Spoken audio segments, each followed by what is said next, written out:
حضرت علی رضی اللہ تعالیٰ عنہ نے فرمایا، انسان کو زندگی میں دکھ کیوں ملتا ہے؟ ایک شخص حضرت علی رضی اللہ تعالیٰ عنہ کی خدمت میں پیش ہوا اور کہنے لگا، یا علی، آپ رضی اللہ تعالیٰ عنہ فرماتے ہیں کہ اللہ تعالیٰ نے زمین پہ ہزاروں نعمتیں انسانوں کے لیے پیدا کی، تو یہ دکھ تکلیف اللہ تعالیٰ نے کیوں پیدا کی؟ تو حضرت علی رضی اللہ تعالیٰ عنہ نے فرمایا، اے اللہ کے بندے، شکر کرو کہ اللہ نے دکھ کو پیدا کیا۔ اللہ تعالیٰ کی عظیم نعمتوں میں سے ایک نعمت دکھ۔ تو وہ شخص کہنے لگا، یا علی رضی اللہ تعالیٰ عنہ، دکھ بھی نعمت ہے؟ تو حضرت علی رضی اللہ تعالیٰ عنہ فرمانے لگے، اے شخص، دکھ انسان کو مضبوط بناتا ہے اور خوشیاں انسان کو کمزور کرتی ہیں۔ اللہ تعالیٰ جس انسان کو نوازنا چاہتا ہے، عظیم مقام دینا چاہتا ہے، تو اسے تکلیف، دکھ اور درد کی راہ بخشتا ہے، تاکہ وہ مضبوط بن کر اتنا سیکھ لے کہ اپنی منزل تک جا پہنچے۔ یاد رکھنا، انسان کا دکھ انسان کو سکھانے کے لیے ملتا ہے، لیکن افسوس تو یہ ہے کہ انسان اس دکھ کی وجہ سے روتا رہتا ہے۔ انسان اپنی تکلیف کی فکر مت کرنا۔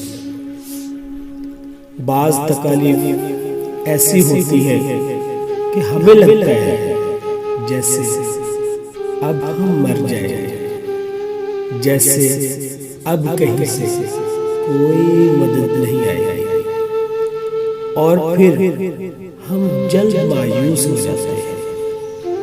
مگر جانتے ہو کہ کوئی غم بھی مسلسل نہیں رہتا، وہ ہمارا پیارا رب بڑا رحیم ہے، تمہاری سوچ سے بھی زیادہ قریب ہے۔ اسے تو بالکل بھی گوارا نہیں کہ تمہیں کوئی تکلیف پہنچے۔ اللہ تعالیٰ جس کو اپنا آپ یاد دلانا چاہتا ہے، اسے دکھ کا الیکٹرک شاک دے کر اپنی جان متوجہ کر لیتا ہے۔ دکھ کی بھٹی سے نکل کر انسان دوسروں کے لیے نرم پڑ جاتا ہے، پھر اس سے نیک اعمال خود بخود اور بخوشی سرزد ہونے لگتے ہیں۔ دکھ تو روحانیت کی سیڑھی ہے، اس پر صابر اور شکر کرنے والے ہی چڑھ سکتے ہیں۔ کچھ دروازے ہمیں خود ہی بند کرنے پڑتے ہیں۔ زندگی بھر خود فریبی اور خوش گمانیوں میں رہنے سے بہتر ہے کہ انسان ایک ہی بار خود کو جھلستی ہوئی حقیقت کے روبرو کر دے۔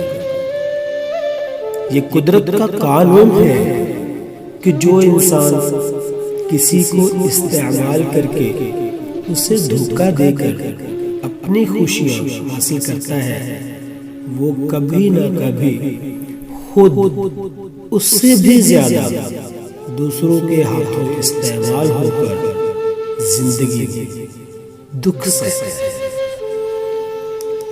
اللہ تعالیٰ فرماتا ہے، تم مانگو مجھ سے، تمہارا مانگنا اچھا لگتا ہے، مجھے تم کیوں پریشان ہوتے ہو؟ کیا میری قدرت پہ یقین نہیں تم کو؟ میں تو تمہاری شارک سے بھی زیادہ قریب ہوں۔ جب تم اپنی ماں کی نیت پر شک نہیں کر سکتے تو اس پر کیسی بے یقینی جو تم سے 70 ماؤں سے بڑھ کر محبت کرتا ہے۔ مجھ سے مکمل یقین کے ساتھ مانگ کر تو دیکھو، پوری دنیا کو تمہارا وسیلہ بنا کر تمہیں نہ نوازا تو کہہ دے۔ جب انسان خاموش ہو جائے اور اپنے حق کے لیے بھی نہ بولے تو سمجھ جاؤ وہ اپنے اندر بہت کچھ دفن کر چکا ہے۔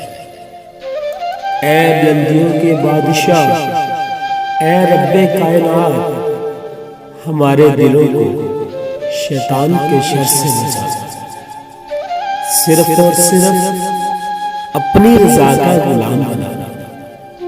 اے اللہ پاک، ہم سب کو ہمیشہ خوشحال اور آباد رکھنا۔ آمین آمین آمین۔ توبہ ایسا دروازہ ہے جو موت کی ہچکی تک کھلا رہتا ہے۔ دعا ایسا عمل ہے جو تقدیر کو مات دے سکتی ہے۔ ضمیر ایسا ساتھی ہے جو ہمیشہ حق کی راہ دکھاتا ہے۔ آپ خود ہی اپنے لیے بہترین دلاسا، بہترین دوست، بہترین دنیا اور مشکل وقت میں بہترین تحقیق جو آپ کو کبھی ہارنے نہیں دیتی۔ کبھی کبھی ہم خود سے بھی اتنا دور ہو جاتے ہیں کہ چاہتے ہوئے بھی اپنے من میں جھانک نہیں پاتے۔ بیزاری کی ایک کیفیت نہیں، مکمل عزیز۔ انسان دنیا میں جتنا مرضی تکبر کر لے، آخر کار اس گوشت میں کیڑے مکوڑوں کی غذا ہی بننا ہے۔ ہڈیوں نے بوسیدہ ہو کر مٹی کے نیچے ہی جانا ہے۔ یا رب، تو ہی اول، تو ہی آخر، تو ہی ظاہر، تو ہی باطن، ایک اور کرم فرما، مجھ پر میرے سارے رنگ اتار یا رب، اور اپنا رنگ چڑھا۔ ندامت اور توبہ کا ایک آنسو اس مقام تک لے جاتا ہے جہاں پہنچنے کے لیے برسوں کی محنت اور عبادت درکار ہوتی ہے۔ دنیا میں کبھی کسی اچھے انسان کو تلاش مت کرنا، خود اچھے بن جانا۔ ہو سکتا آپ کے اس کام سے کسی اور